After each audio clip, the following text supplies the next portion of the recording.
Hai, peace of Christ lovers, welcome back to our channel. Kembali bersama saya, Pastor Sarah, hanya di The Real Pastor Sarah and the Prophecies. Saudara, kembali saya akan membahas tentang hal ini ya, kasus pembunuhan Yosua Huta Barat atau yang dikenal dengan Brigadir J, yaitu Nofriansyah Yosua Huta Barat, oleh pembunuhan berencana yang dilakukan oleh Sambodat dan timnya, yaitu Putri Cur dan para ajudannya dan juga para pembantunya tentunya ya saudara. Nah, di sini saya mau sampaikan ya, tadi baru mendapatkan link ini oleh admin saya jam 9 malam tadi malam waktu Belanda ya saudara. Waktu Belanda. Jadi itu kurang lebih mungkin sekitar jam 7 waktu Indonesia ya, Jakarta. Nah, di sini dikatakan judulnya ini topik yang dibawakan oleh Bau Irma Huta Barat ya. Judulnya Pak Samuel harus menghargai Kamarudin CS, Icat, HBB, PBB yang tampak dan semua pihak yang berjasa, dia katakan di sini. Well, saudara, saya membahas ini bukan karena saya ingin berdebat dengan Bau Irma Huta Barat, tetapi ada banyak hal yang mau saya koreksi di dalam hal ini ya saudara, dan saya harus melakukannya. Ya, ada kata-kata yang menurut saya pantas untuk saya bantah dan juga untuk saya jelaskan di dalam video ini ya. Dimana terus terang saya keberatan dengan kalimat-kalimat itu tentunya yang menurut saya tidak bijak, tetapi saya tidak bisa menyalahkan Bau Irma Huta Barat di dalam hal ini dikarenakan statement-statement yang dia sampaikan itu berdasarkan dari apa yang disampaikan oleh netizen ya di luaran sana, yang saya jujur tidak terlalu mengikuti lagi saudara, karena saya sudah katakan sejak dulu dan saya juga sudah melihatnya langsung ya pada saat sidang itu, bahwa memang tidak ada keadilan. Terserah bagimu, menurutmu mungkin ya itu adalah keadilan, tapi tidak dari kacamata saya, tidak dari kacamata Tuhan juga saudara. Ya kan sudah saya bilang juga dari awal sejak kasus ini naik, bahkan belum kalian ketahui ya, saya sudah membahas ini dari bulan 7 kan, saya bilang ya, begitu itu ada di beranda saya dan itu dibahas oleh teman saya satu alma mater saya di sekolah Alkitab saya, di situ saya langsung tahu Tuhan katakan kasus itu adalah tentang seperti istri Potifar ya. Dan juga saya sudah menyuarakannya di YouTube channel kami. Silahkan simak saja, saya tidak perlu mengulanginya di sini. Nah, saya jelas katakan ya, bahkan ketika kita juga fellowship bersama keluarga dan juga timnya dan lainnya semuanya itu saudara, saya jelas mengatakan di situ bahwa saya tidak sependapat dengan apa yang dinyatakan oleh hukum pengadilan ya di dalam sidang itu, ketika hukumannya hanya 1,5 tahun saja. Tapi lebih dari semua itu saudara, saya melakukan ini dikarenakan saya sebagai hamba Tuhan, saya melihat kalian terlalu banyak sesat ya. Kalian terlalu banyak sesat dan melakukan banyak penyesatan, entah itu dari latah pengajaran atau latah dari omongan-omongan orang yang apa ya istilahnya, kalian melabeli sesuatu bahwa ini loh yang namanya bertobat tuh begini, dan kalian sesat semua gitu, dan saya harus meluruskan hal ini. Jadi ada 5 hal yang saya akan tunjukkan kepada kalian, akan saya luruskan dari penyesatan-penyesatan kalian, dan supaya kalian pahami ya tentang 5 ini, saya akan membahas tentang hal ini. Yang pertama tentang bertobat, kedua takut akan Tuhan, ketiga kasih, keempat jujur, dan kelima berterima kasih. Karena saya melihat dari garis besarnya semua itu, 5 hal ini yang paling fatal banget dari kesalahan yang kalian lakukan dari abad ke abad, dan saya melihat ketololan kalian luar biasa di sini dan mungkin akan kalian bawa sampai mati. Dan saya hanya membukakan pikiran orang-orang yang cerdas saja. Ya, jika dirimu cerdas maka bertobatlah saudara. Ya, nah yang pertama saya mau kasih tahu tentang bertobat. Karena ada banyak selalu saya mendengar dan ada banyak sekali perkataan kalian yang mengatakan si Eliezer kan sudah bertobat, kasih dia, ampuni dia. Nah, ini ada 2 hal yang selalu kalian katakan, dia bertobat ya. Kita harus bersyukur dia bertobat. Jadi hakim melakukan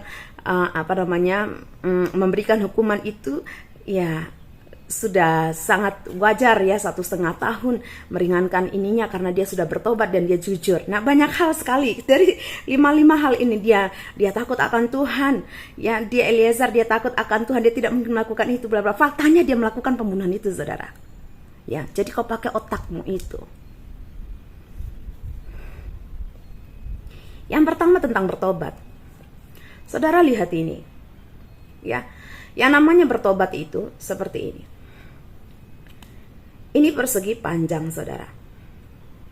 Ini kalau ini saudara lihat garis ini, dari sini kemari itu 180 derajat. Dari sini ke sini itu 180 derajat, ya. Pahami ya. Mungkin kalian tolol, tidak mengingat ini di sekolah. Jadi kalian tidak mengerti, sudah tidak tahu kalian apapun di sekolah, jadi apalagi agama. Ini kemari itu 180 derajat. Ini kemari 180 derajat. Ini kemari 90 derajat. Dari sini kemari, dari sini kemari. Itu 90 derajat. Kalau ini begini garis miring ini 45 derajat. Yang mau saya kasih tahu tentang apa itu bertobat. Bertobat itu adalah ketika orang yang tadinya ada di sini, dia pindah kemari. Ya, dia pindah kemari. Itu yang namanya bertobat. Dan perlu kalian garis bawahi, saya menyampaikan ini menurut standar Alkitab. Karena kalian itu suka pakai tentang bahasa-bahasa yang dipakai dalam Alkitab. Takut akan Tuhan, kasih, ya, lalu bertobat, lalu kalian bilang jujur lah, ya, mengucap syukur dan macam. Itu standar-standar yang kalian pakai dalam standar dalam Alkitab. Jadi saya bawakan kalian kepada standar Alkitab. Apa kata Alkitab tentang hal ini? Ya, sekali lagi saya katakan, kalau yang namanya bertobat itu, saudara, yang tadinya orangnya ada di sini, lalu dia pindah kemari. Paham, saudara? Bagaimana saya katakan? Kau punya bayangan kan, saudara? Tadi orangnya ada di sini, ya, ada tadinya di sini. Kemudian dia berpindah kemari. Itulah yang namanya bertobat. Dari sini dia pindah kemari. Artinya dia orangnya berpindah, berubah 180 derajat. Itulah yang dikatakan eklesia, dari gelap menuju kepada terang. Dan ini, saudara, kau tidak bisa menakarkan atau menilai seseorang apakah dia bertobat atau tidak. Ya, kau catat itu. Kau catat itu. Pertobatan itu hanya bisa dilihat dari kehidupan dia sehari-hari. Makanya kesaksian yang hidup itu bukan dari apa orang mengatakan saya mau bersaksi tentang kebaikan Tuhan bla bla, bukan. Tetapi kesaksian yang hidup itu dari kehidupan dia. Dilihat orang ada pertobatan dan pertobatannya itu tetap dia menghasilkan buah. Nah, masalahnya adalah kau tahu dari mana kalau si Eliezer ini sudah bertobat? Kau tahu dari mana si Eliezer ini sudah bertobat?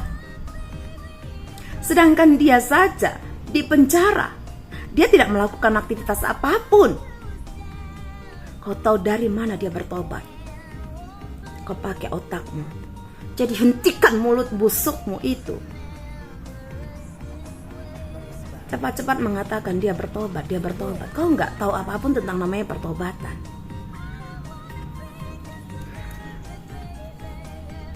Dan kau bilang karena dia jujur. Kau tahu dari mana dia jujur?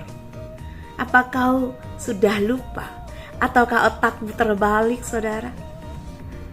Tentang semua kejadian sebelumnya, kau ingat nggak? Tentang lie detector itu. Ada 5 tersangka.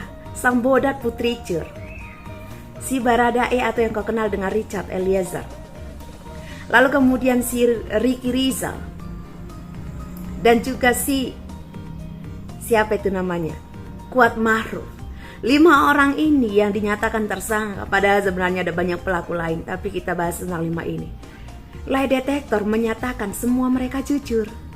Jadi ya, saudara, pakai otakmu. Jika lie detector alat penguji kejujuran saja, dia menyatakan bahwa 5 tersangka ini berkata jujur dengan statement yang berbeda-beda satu sama lain. Itu 5 semua orang itu semua beda-beda, tapi mereka berkata jujur. Itu bagaimana menurutmu? Jadi jangan cepat-cepat muncungmu itu mengatakan si Eliezer itu jujur, ya. Dan ada orang-orang tolol, dan kalian lah orang-orang tolol itu, ya kan, yang mengatakan bahwa kalau si Eliezer tidak menyampaikan itu tidak mungkin terbongkar. Hei, saya katakan ya, kau memang tidak mengerti Tuhan ya, kau tidak kenal Tuhan, kau bukan orang beriman, saya katakan ya, kau tolol sekali. Saya nggak tahu lah kalau Tuhanmu, tapi Tuhan saya Yesus Kristus itu, ya, Jika, kau catat ini, jika Tuhan sudah membuka pintu, tidak ada satu pun yang menutupnya. Kau paham itu? Artinya, jika Tuhan memang mau kasus pembunuhan Yosua ini terbongkar, Dia akan tetap lakukan itu, sekalipun tanpa Tulang Kamarudin, sekalipun tanpa kalian semua, sekalipun tanpa siapapun. Kau pahami itu? Kau terlalu menjengkali Tuhan. Kau terlalu membatasi Tuhan. Karena kau tidak kenal Tuhan. Kau tidak kenal Yesusku. Bagi kau orang-orang Kristen, ku katakan kau Kristen sampah. Mamamu saja kau Kristen, kau sampah. Karena kau tidak mengerti apapun tentang Yesus. Dan berani-beraninya kau mengambil kutip-kutip tentang ayat-ayat dalam Alkitab. Kau saja tidak tahu isi Alkitab itu. Kau tidak tahu isi Alkitab itu apa. Jangan kau coba-coba. Makanya di sini saya harus bicara. Tidak ada yang bisa menutup pintu yang sudah dibuka Tuhan. Sekalipun tidak ada Tulang Kamarudin. Bukan saya yang tidak berterima kasih, bukan keluarga kami tidak berterima kasih, bukan keluarga Yosua tidak berterima kasih. Tetapi, kau ingat ini, jika Tuhan sudah membuka pintu, tidak ada satu pun yang dapat menutupnya. Sekalipun setan tidak bisa menutupnya. Tidak bisa menutup pintu yang sudah Tuhan bukakan. Jadi ini bukan bicara tentang jasa-jasa siapa yang harus berterima kasih kepada siapa. Tetapi ketika Tuhan melakukan sesuatu, tidak ada yang bisa menghalangi. Jadi menurut saya, konten Bau Irma itu sangat mengadu domba menurut saya. Tidak meluruskan sesuatu, memperkeruh suasana, memframing dan menggiring opini publik. Ya, seakan-akan bahwa keluarga Yosua tidak tahu diri. Hei, Bau jangan begitu juga. Tapi saya tidak menyalahkan Bau karena ya mungkin Bau bukan orang Kristen. Jadi perkataan saya ini untuk orang-orang Kristen. Karena banyak orang-orang Kristen yang tolol. Bahkan gereja-gereja yang tolol. Karena saya ada di sana waktu itu. Dan saya melihat dukungan para gereja-gereja yang tolol. Dan kata-kata yang sangat tolol. Tapi menggunakan kata-kata yang haleluya, puji Tuhan, tai semuanya kalian. Kalian gak tahu apa-apa. Dan kalau mau bicara soal jujur, saya katakan, karena bagi kalian selalu mengatakan si Eliezer adalah orang yang paling berjasa, lebih baik kalau misalnya untuk Indonesia memberikan dia penghargaan, lalu bagaimana dengan si Yosua?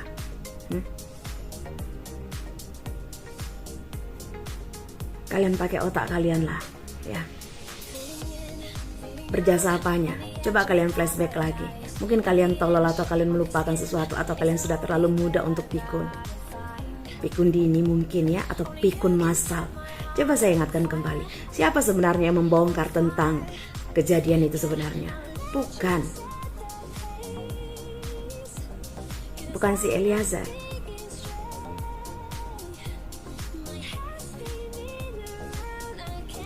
Yang membongkar itu ke publik itu adalah pengacaranya, mantan pengacaranya waktu itu, Deolipa, yang mengatakan bahwa tidak ada tembak-menembak sebenarnya. Dia jujur bahwa dia yang menembak itu.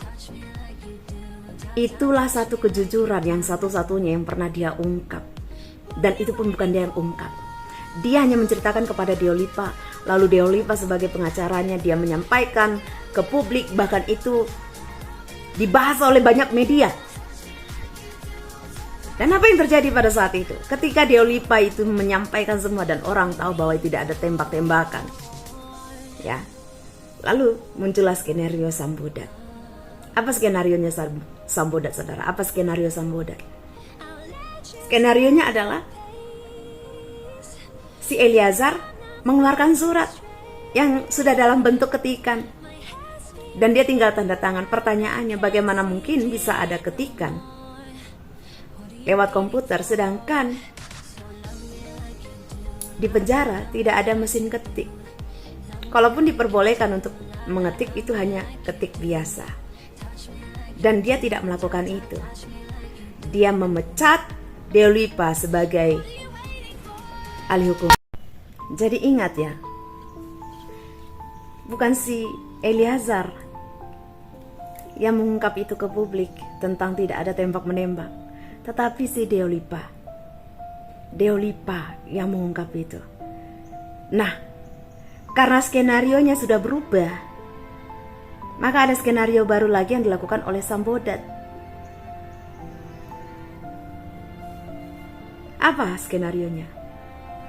Skenarionya adalah si Eliezer dipindahkan ke Makobrimob waktu itu dengan alasan untuk memudahkan penyidikan, supaya sekaligus gitu sudah tahu di situ ada si Sambodat dan Putri Cur. Tapi kenapa si Eliezer pindah ke sana? Dan saudara tahu apa yang terjadi? Disitulah dia memecat si Deolipa dan meminta justice kolaborator. Karena hanya itu satu-satunya jalan, saudara. Dan kemudian skenario itu dibuatlah.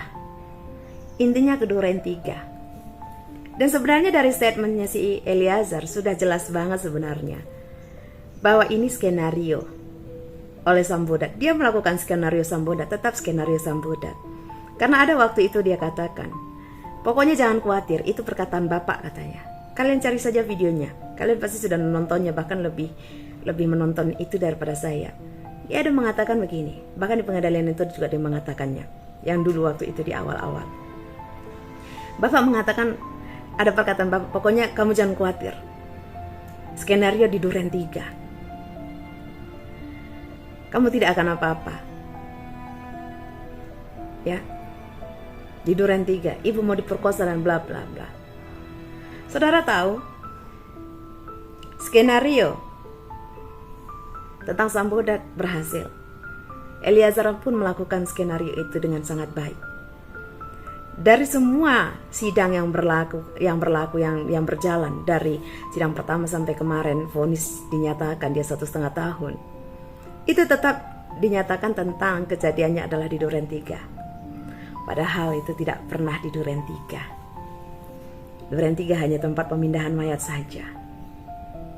Dari video yang beredar pun, kalau saudara cerdas, bagaimana mungkin dalam 10 menit semuanya berjalan dengan sangat amat baik dan sangat cepat. Di situ dia sedang menimbang ya, tentang yang dikatakan oleh si Sambodat. Di situ juga yang terjadi tentang adegan banting-membanting. Di situ juga adegan tembak-menembak dan lain-lain dalam 10 menit. Dan semuanya mayat juga sudah selesai. Bahkan diangkut jenazahnya dengan ambulans dalam 10 menit. Saudara berpikir itu hanya dalam 10 menit? Jadi ini yang selalu saya katakan. Saya sangat ingin sekali saudara punya mata yang melihat, telinga yang mendengar, hati yang menanggap, yang tidak dimiliki oleh semua orang, untuk saudara bisa membedakan mana dari setan, mana dari Tuhan, mana yang kejujuran, mana kepalsuan. Tapi ternyata saudara gagal. Saudara gagal.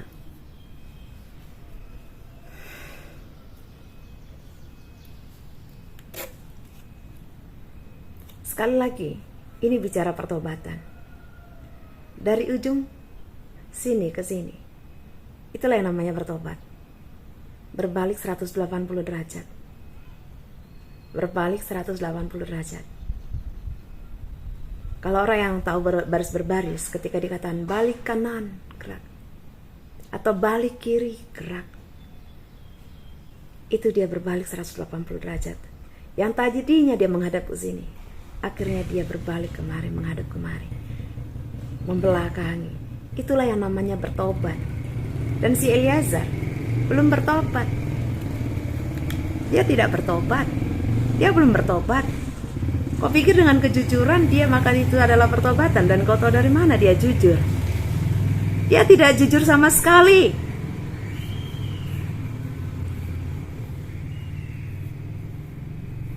Kejujuran yang satu-satunya yang dia sampaikan kepada Deolipa, bukan ke publik ya, kepada Deolipa, yang kemudian disebarluaskan oleh Deolipa ke publik, itu adalah tidak terjadi tembak-menembak.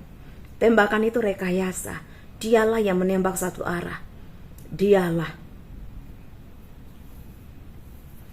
Lalu kemudian berubah lagi, mengatakan bahwa tembakan itu dia dan Samboda, dan ada satu lagi memakai 3 senjata dan satu senjata tidak ditemukan, yang ditemukan hanya 2. Kejujuran lain yang dilakukan adalah supaya kelihatannya nih, ini skenario yang kedua dia lakukan setelah pemecatan, pemutus hubungan atau pencabutan kuasa hukumnya kepada Deolipa.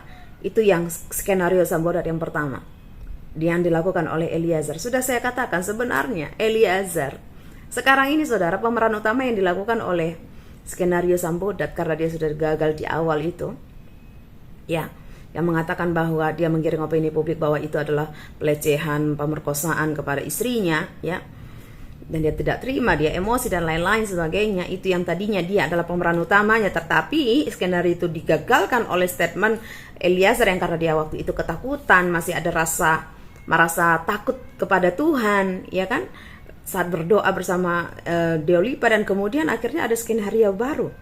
Jadi itu namanya plan B, saudara. Ketika plan A tidak berhasil alias gagal, maka ada plan B. Nah, yang dilakukan oleh si Eliezer selama ini, penyataan dia di pengadilan, ya, itu sebenarnya skenario Samboda, tetapi plan B. Paham saudara? Karena plan A itu sudah gagal tentang pelecehan seksual, itu tetap dinyatakan dia gagal. Tadinya mereka mempercayai tentang statementnya dia, akhirnya karena ada perkataan dari Eliezer yang berbeda gitu ya, yang mengatakan bahwa tidak ada tembak-tembakan, dan itu pengakuannya kepada si Deolipa, dan itu heboh langsung seluruh dunia mengerti tidak ada tembak-tembakan. Lalu dibuatlah plan B. Plan B-nya ya sudah pecat si Deolipa, lalu minta justice collaborator, dan itu masih belum bisa juga diselesaikan. Muncullah kemudian Zorka, ya saudara, Yusuf Zorka yang mengungkap semuanya, membuat ketakutan pada semua orang, ininya datanya terungkap dan lain sebagainya, seakan-akan di pihak masyarakat padahal sebenarnya bukan. Ya, lalu muncullah pembantu si Susi itu yang ngaku-ngaku Susi padahal selama pengadilan yang hanya ada satu Susi dan mukanya berbeda. Ya saudara, lalu kemudian muncullah acting dari ibunya ini, ibunya si siapa itu namanya, si Eliezer, yang menangis-nangis karena cuman itulah detik-detik yang hanya cuman itu bisa. Karena bagi mereka melihat situasi, inilah namanya strategi bisnis saudara. Kalau saudara pernah belajar di ekonomi, saya pernah belajar di ekonomi, saya bilangnya 5 semester saudara. Saya mengambil 2 kuliah waktu itu, teknik kimia dan ekonomi. Ya, dan saya belajar yang namanya strategi bisnis juga di situ. Dan itulah namanya strategi bisnis saudara. Mereka melihat bahwa lihat, rakyat Indonesia itu tergerak hatinya itu hanya karena mendengar tangisan jeritan yang pilu dari seorang ibu, yaitu ibunya Yosua Huta Barat, ya. Pada saat itu sangat menyayat hati, dan akhirnya bukan cuma ibu-ibu yang rasa terpanggil hatinya, tetapi bapak-bapak semuanya bergerak untuk ini ada di pihak Yosua, ini harus dibongkar, ini sangat tidak berperi kemanusiaan. Semua tergerak. Nah, mereka melihat yang strategi ini saudara, dan menjadikannya strategi bisnis yang luar biasa. Dan saya katakan mereka berhasil dengan menghadirkan mamanya si Eliezer dengan menangis-nangis, ya, menandingi tangisannya dari mama si siapa namanya, si Yosua, ya. Dan mereka berhasil saudara. Makanya tiba-tiba ada pro dan kontra kan, dan saya di sini kalau saudara melihat ini sangat skenario Samboda sekali, karena keluarga si Eliezer, bahkan juga fans-fansnya Eliezer itu menyerang si keluarganya Yosua semuanya, bahkan fans-fansnya Yosua, bahkan saya sendiri diserang oleh pihak-pihak dari si keluarga si Eliezer atau Richard Eliezer ini saudara. Jadi ini kan sudah sangat jelas, ya, bahwa jika keluarga si Eliezer dan juga fans-fansnya, ya, support sistemnya itu saja menyerang dari keluarga Yosua, berarti ada apa? Berarti Eliezer bukan di pihak Yosua. Yang kalian pikir dia di pihak Yosua. Dan saudara, ini tidak ada yang namanya sahabat terus membunuh. Kalaupun misalnya ada berapa kemarin kasus itu yang sahabat membunuh sahabatnya, itu bukan ada sahabat membunuh sahabatnya. Setahu saya sahabat itu rela mati untuk sahabatnya, ya. Itulah salah satu yang filosofi orang Batak yang kadang dianggap tolol saudara, karena demi kawan dia rela berkorban, rela bahkan menghancurkan hidupnya, ya, sebegitu kuat namanya persahabatan. Dan ini saudara Hanya ketika mereka tidur bareng itu saja, itu bukan berarti sahabat. Wajar kalau saya katakan tidur bareng. Bayangkan misalnya nih ya, saya punya pembantu ya saudara. Saya punya pembantu dan saya punya pembantu misalnya ada 5 ya. Ada 5 pembantu saya. Ya. Saya biasanya kalau misalnya di rumah yang satu, karena rumah saya yang besar misalnya, saya membuat mereka itu satu-satu kamar tadinya misalnya. Tiba-tiba saya ada juga punya rumah yang lain juga, tetapi tidak terlalu besar dan hanya cuma ada beberapa kamar. Lalu saya membuat mereka menjadi satu kamar itu ada 2 orang dan ada yang lebih besar lagi jadi 3 orang. Atau mungkin 2 orang lalu yang satunya satu orang di kamar yang sendiri yang agak kamar kecil. Nah ini ketika misalnya mereka ini dibuat ini, si pembantu saya yang pembantu A dengan pembantu B ini menjadi satu kamar tadinya, dan hanya cuman hitungan ya beberapa kali, ini bukan berarti jadi ini sahabat dekat saudara. Paham saudara? Sama seperti ketika saya ada pelayanan di luar kota atau di luar pulau ya, yang atau mungkin ada konferensi hamba Tuhan lah, contohnya saya bikin ada konferensi hamba Tuhan. Saya kan biasa tidur sendiri tuh ya di rumah saya misalnya gitu. Paling juga misalnya pada saat suami saya masih hidup bersama suami, ya saya tidur bersama suami saya.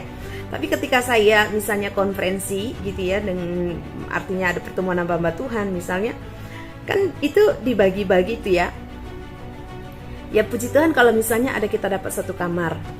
Ya, atau nggak usah jauh-jauh. Pada saat saya kuliah dulu lah, sekolah alma mater ya, dari saya sekolah Alkitab, kan waktu kalau misalnya acara wisuda itu kami di dalam kamar itu ada 2 kamar ya. Kadang juga kalau misalnya kamarnya lebih besar itu jadinya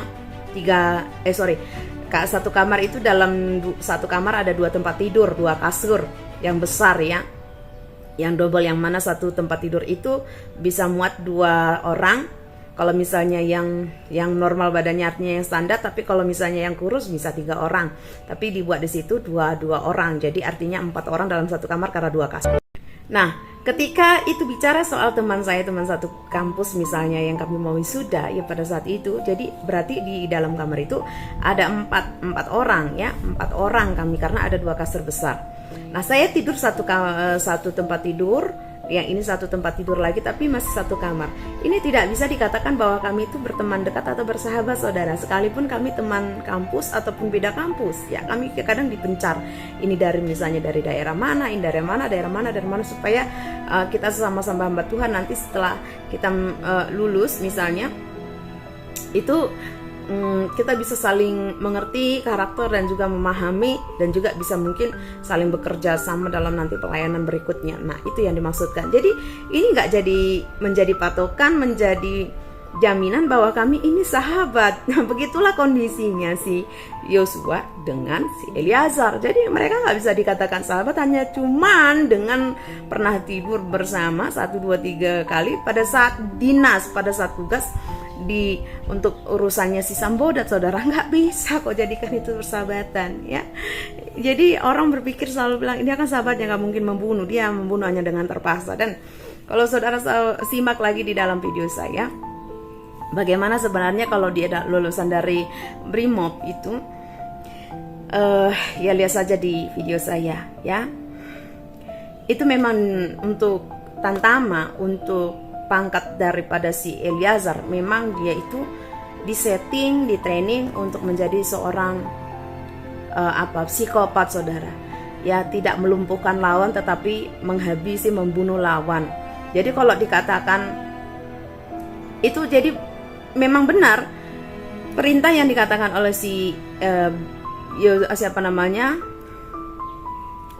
Sambodat itu mengatakan lumpuhkan dia. Itu bagi orang yang dididik dalam Tamtama, Brimob itu saudara, itu arti lumpuhkan itu artinya dibunuh, karena memang mereka diciptakan, ditraining, dididik, diajarkan hanya untuk membunuh, menjadi psikopat ya. Jadi itu bukan terus menjadi kayak playing victim kepada si Baradae. Kalian tolol sekali ya. Aduh, ini lagi-lagi politik. Makanya saya katakan Tolonglah dipakai otaknya, apalagi orang-orang Kristen. Jangan kau gampang kali ya, budat-budat akhir zaman, binatang-binatang akhir zaman, setan-setan di dalam akhir zaman yang menyusup dalam kekristenan. Kau jangan terlalu mudah mengatakan seseorang bertobat, seseorang punya kasih, seseorang takut akan Tuhan. Di mana yang takut akan Tuhan? Saya gak usah panjang lebar tentang takut akan Tuhan. Takut akan Tuhan itu pasti dia melakukan yang namanya hukum Taurat, yaitu 10 perintah Tuhan. Dan salah satunya adalah jangan membunuh. Yang dilakukan Eliezer, dia membunuh. Jadi kalau saja perintah itu sudah dilanggar oleh si Eliezer tentang membunuh, apapun alasannya, Tuhan tidak mau tahu. Intinya Tuhan katakan jangan membunuh dalam 10 perintah Tuhan. Dia sudah melakukan yang namanya pembunuhan. Itu bukan takut akan Tuhan. Kau paham itu? Jadi makanya saya geli dan lucu dan sekaligus jijik melihat orang-orang kaum Kristen yang ngaku Kristen pakai ayat Alkitab, tapi kau menjadi Tuhan bagi semua orang. Tapi ketika saya katakan ini, kau jangan menghakimi, kaulah yang menakarkan seseorang, mengukurkan seseorang, si Eliezer, dengan ukuranmu sendiri, bukan sesuai Alkitab. Dan yang saya sampaikan ini adalah standar Alkitab. Inilah hukum Alkitab. Inilah apa kata Alkitab. Di mana dia takut akan Tuhan? Yang kau katakan dia takut akan Tuhan.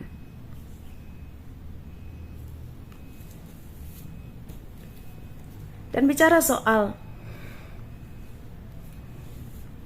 kasih. Kalian netizen, saya bilang sampah. Orang-orang Kristen yang di pihak si Eliezer, saya bilang kau sampah. Kenapa? Karena memang kau sampah. Gak ada bedanya kau dengan yang muslim-muslim para penghujat sana. Sorry, saya tidak membahas agama di sini. Tetapi tentang bagaimana orang-orang muslim yang suka menghujat tentang Yesus dan juga Alkitab dan juga kekristenan, mengatakan, oh itu kasih, jadi itu kasih.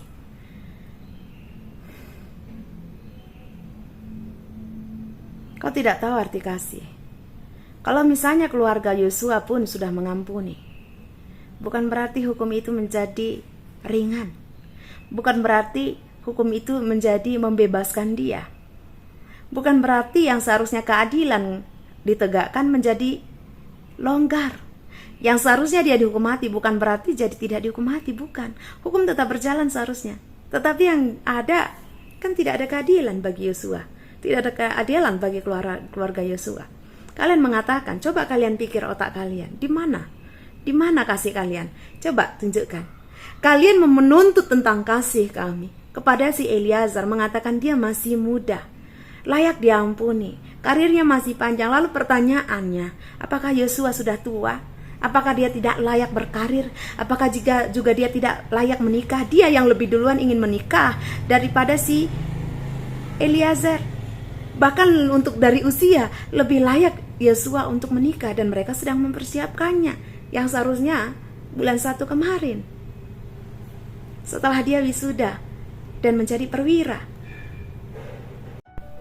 Jadi jangan bicara soal kasih kalau kau tidak tahu apa kasih itu. Jangan pernah menuntut kasih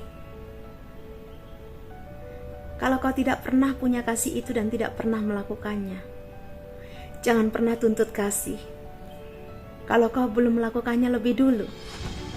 Kau menuntut keluarga Yosua untuk mengasihi dengan mengharapkan hukuman itu dipermudah, bahkan dia bebas.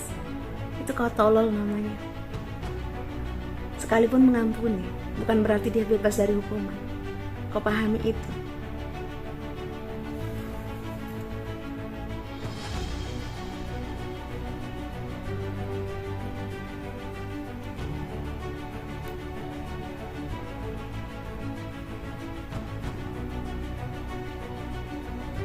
Dan bicara soal kasih,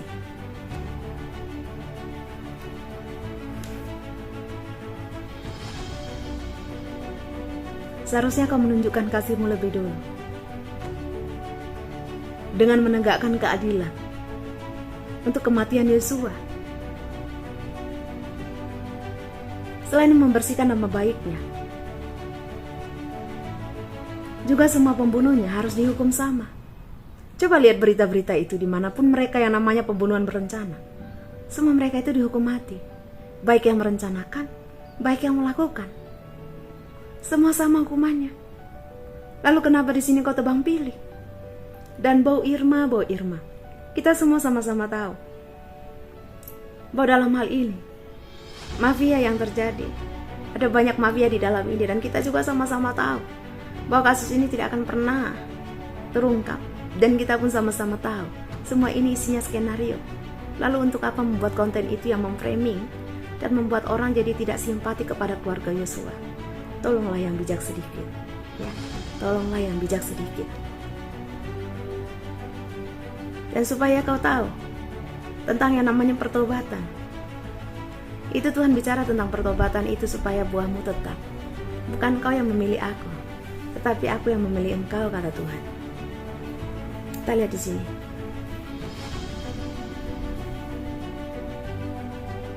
Ayatnya, saudara.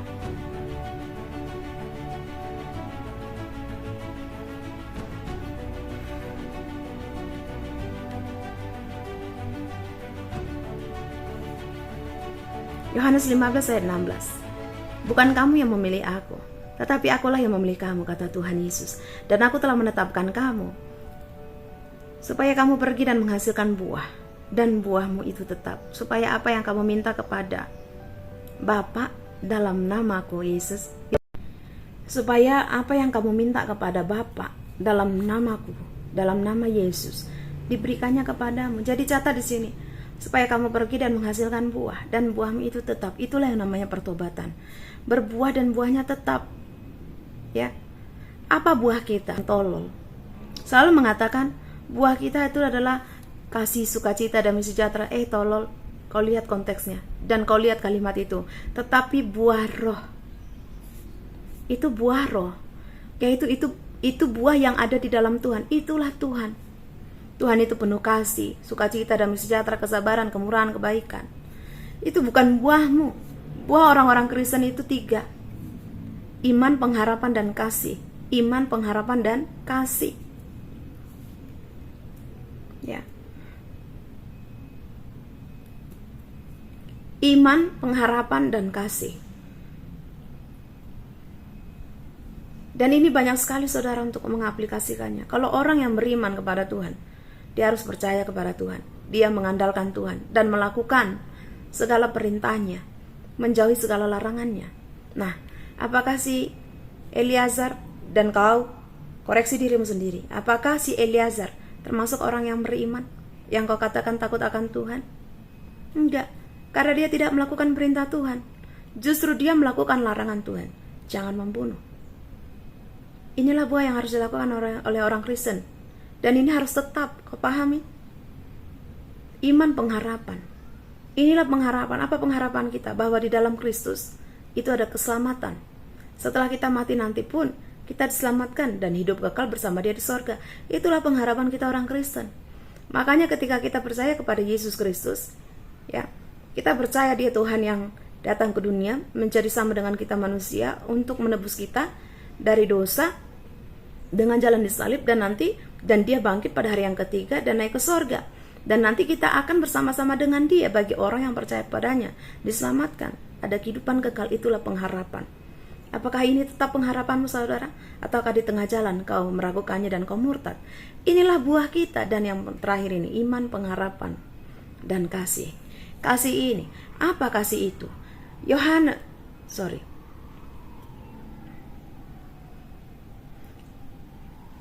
Kasih itu di 1 Korintus 13 ayat 4. Kasih itu sabar.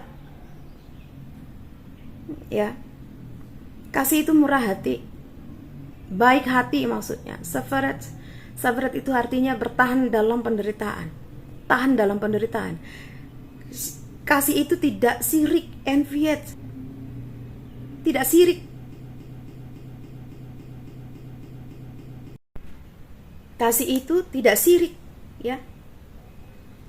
Charity and envied not, tidak sirik, tidak membanggakan diri. Artinya ini karena gue nih, karena gue. Sama halnya dengan kasus ini, konten ini.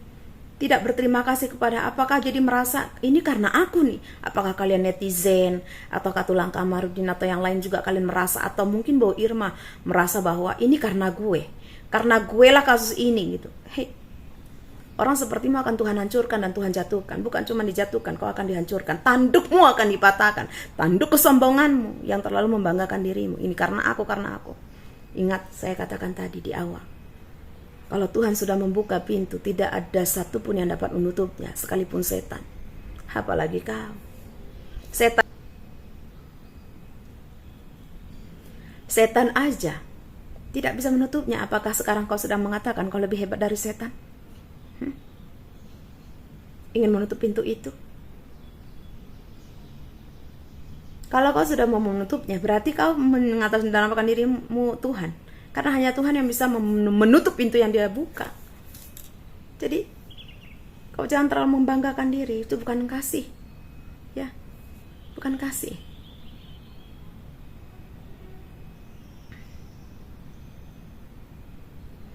Dan tidak mengangkat diri, menyombongkan diri. Karena aku. Kalau bukan karena aku, dia bukan siapa-siapa. Kalau bukan karena aku, ini tidak akan bisa selesai kasusnya. Kalau bukan karena aku, ini tidak akan bisa terungkap. Karena aku. Kau membatasi Tuhan. Hai setan-setan. Makanya saya katakan, labelmu aja Kristen, kau Kristen sampah. Karena kau tidak tahu apapun tentang Tuhan Yesus. Tapi kau mencoba-coba mengambil ayat-ayat dalam Alkitab hanya untuk pembenaran dirimu dan menyerang orang lain. Binatang kau.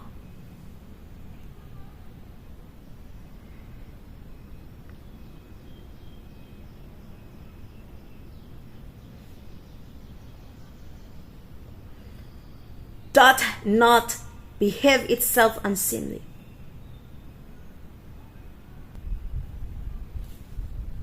Tidak melakukan hal-hal yang mempermalukan, yang memalukan. Tidak mencari keuntungan untuk diri sendiri. Ini untuk aku nih. Fokus kepada diri sendiri. Lalu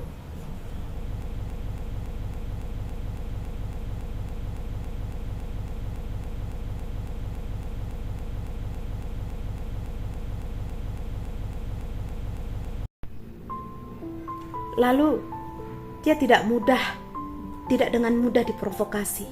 Ini terjemahan LAI sampah ya. Ia tidak pemarah katanya. Padahal yang sebenarnya tidak mudah diprovokasi. Lalu thinketh not evil.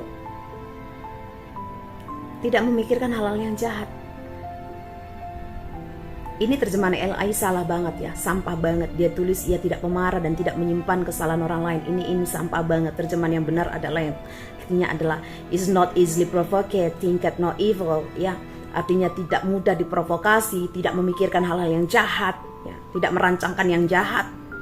Lalu rejoice karena ketidakadilan, ketidakbenaran, but rejoice in the truth, ya.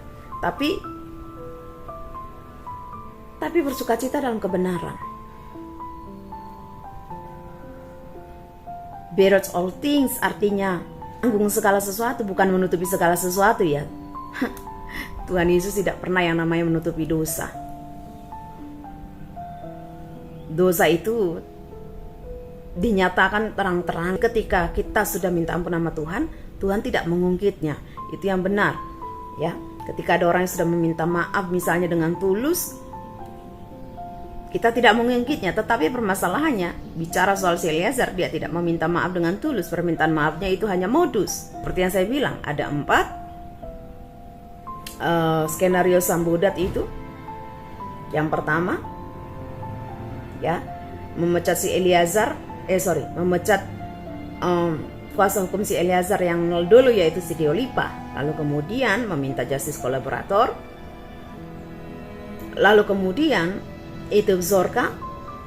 Lalu kemudian pembantu Susi muncul. Bukan 4 tapi ada 6 ya. Lalu kemudian strategi bisnis yang tadi mamanya itu muncul dengan tangisan-tangisan. Lalu kemudian yang ke-6 adalah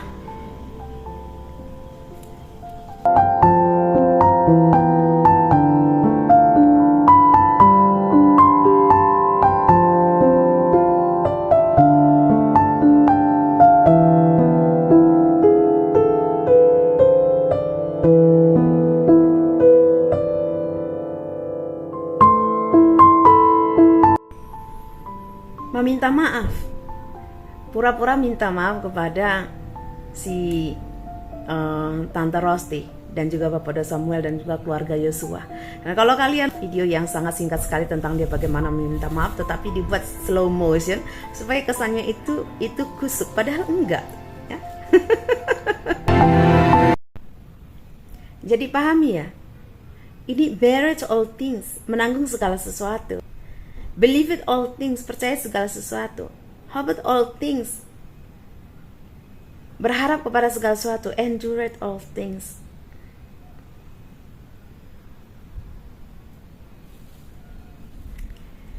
Lord, you and your mercy endure it forever. Jadi memuliakan segala sesuatu. Tapi ini bicara tentang Tuhan. Ini bicara tentang Tuhan ya, kepada kita bahwa bersama Tuhan kita menanggung, ya berharap segala sesuatu akan Dia, lalu memuliakan segalanya tentang Dia. Ya, itulah bicara soal kasih.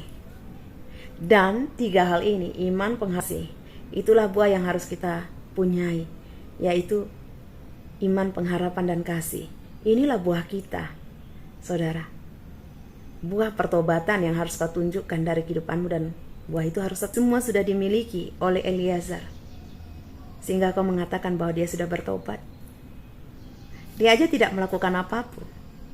Bagaimana kau tahu dia sudah bertobat dan buahnya tetap? Kau saja belum tentu buahmu tetap. Bicara soal kasih, 9 buah roh: kasih, sukacita, damai sejahtera, kesabaran, kemurahan, kebaikan, kesetiaan, kelemah lembutan, penguasaan diri. Tidak ada hukum yang menentang hal-hal itu. Itu adalah 9 buah roh. Yang kau belum tentu saja juga menghafalnya kan?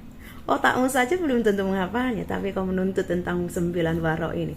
Buah roh itu adalah buah dari Tuhan, karena Tuhan adalah roh. Sebagai manusia, kau dan saya harus menghasilkan buah. Apa buah kita? Iman, pengharapan, dan kasih. Jangan bicara soal firman kalau kau nggak tahu apa-apa. Dan ini yang mau saya luruskan. Dan bicara soal berterima kasih pada Kamarudin dan kalian semua. Itu bukan berarti lalu kami mengikuti apa saja yang kalian mau, lalu kami menyenangkan hati kalian, lalu mengatakan terima kasih ya, makasih banget, tahun kami nggak jadi apa-apa. Tanpa kalian kasus ini nggak akan terbongkar.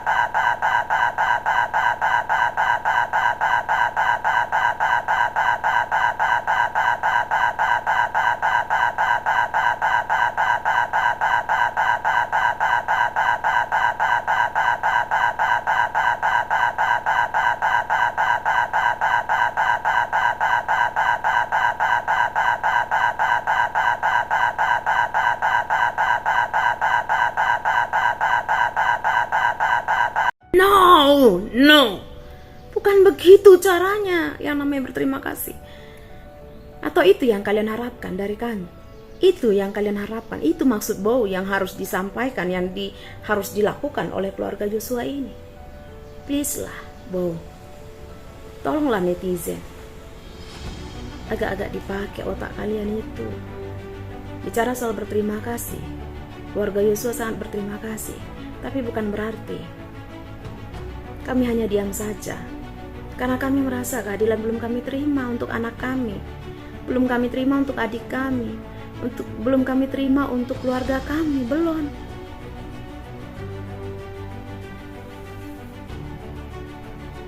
Wajar juga yang namanya seorang ibu atau seorang tante yang sudah seperti ibu sendiri, atau saya yang seperti kakak sendiri, kami merasa ini tidak adil. Karena kalian tidak punya mata yang melihat, kalian tidak punya hati yang peka, yang menangkap untuk bisa membedakan mana yang kejujuran, mana kepalsuan. Kalian nggak punya telinga yang mendengar dari Tuhan. Coba saya tanya sama kalian, apa kalian bisa mendengar suara Tuhan? Enggak kan? Enggak kan? Kalian nggak bisa dengar suara Tuhan, gimana kalian bisa melihat jalan Tuhan? Jadi jangan heran kalau statement-statement sampah kalian itu kalian keluarkan dan kalian gembar-gemborkan, sampai kau juga nggak tahu bagaimana kuasa Tuhan, Tuhanku Yesus itu ketika dia membuka jalan, tidak ada yang bisa menutupnya. Ketika dia membuka pintu, tidak ada yang bisa menutupnya sekalipun setan. Apakah kau sekarang sedang menyatakan dirimu lebih hebat dari setan? Kalau kau mengatakan dirimu lebih hebat dari setan, berarti apakah kau Tuhan? Karena yang lebih hebat dari setan hanya Tuhan Yesus. Berterima kasih apa? Tidak berterima kasih apa?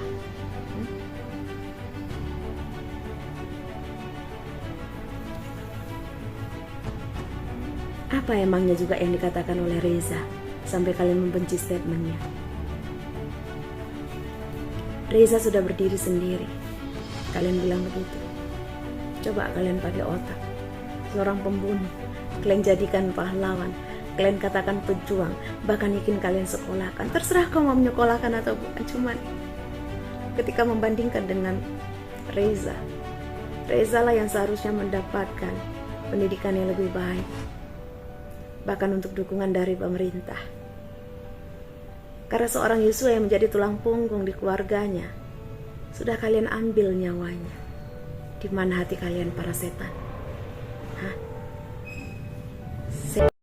Ini saja yang mau saya sampaikan kepada kalian para setan. Setan dalam wujud manusia. Yang kalian ada di mana-mana, terutama yang ada dalam gereja. Yang kalian labelisasi diri kalian Kristen, tetapi sesungguhnya kalian bukan Kristen. Kalian hanya setan yang hobi mencomot ayat Alkitab, hanya mengintimidasi anak-anak Tuhan. Kau tidak kenal Tuhan, tetapi kau coba-coba mengambil ayat Alkitab untuk pembenaran dirimu dan menyerang orang lain. Camkan ini baik-baik semua yang saya katakan dalam video ini. Tuhan kami Yesus, ketika dia buka pintu, tidak ada yang bisa menutup pintu itu. Jika Tuhan mau ini terbongkar, sekalipun tanpa ada bau Irma Huta Barat, sekalipun tidak ada tulang Kamarudin Simanjuntak, sekalipun tidak ada HBB atau PBB atau siapapun kalian netizen, sekalipun kalian tidak ada, jika Tuhan mau itu terungkap, Tuhan pasti ungkapkan. Sekalipun kalian tidak ada, jika Tuhan memang mau membunuh ini semua, mereka para tersangka dan pembunuhnya Yosua, mereka pasti mati dengan sendirinya. Saya percaya Tuhan Yesus saya. Dari awal saya memang sudah tahu keadilan ini tidak akan pernah menjadi keadilan. Hukum tidak akan bisa menyentuhnya. Jadi tanpa kau berkoar-koar pun sebenarnya, tanpa ada konten itu pun, tanpa ada muncung-muncung kalian seperti muncung babi di situ yang para netizen yang menyalah-nyalahkan keluarga Yosua tidak tahu terima kasih, sebenarnya tanpa muncung kalian pun, ya. Tetap memang harus Tuhan sendiri yang menghukum orang-orang ini. Dan kalian lihat perkataan saya, kalian ingat perkataan saya. Tanpa kalian pun Tuhanku Yesus sanggup mengerjakannya sendiri. Dan kau akan lihat mulai hari ini. Saya Pastor Sarah, Tuhan Yesus memberkati. Shalom.